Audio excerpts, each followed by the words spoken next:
Viena no galvenajām problēmām augstiem bezdarbam ir iekšējā tirgus sabrukums.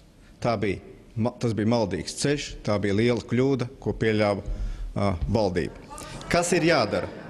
Tad Zemgale sadursies vienlaicīgi ar problēmu un risinājumu.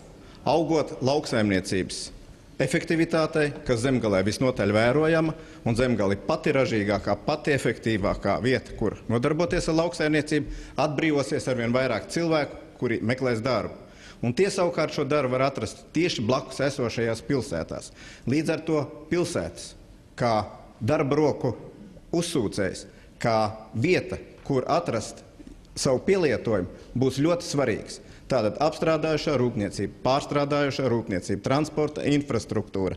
Katrā novadā ir jāuzceļ vismaz 2 jauni būtiski infrastruktūras objekti, kas pārejas laikā iedos atkal jaunu iespēju, mazinās bezdarbu īstermiņā.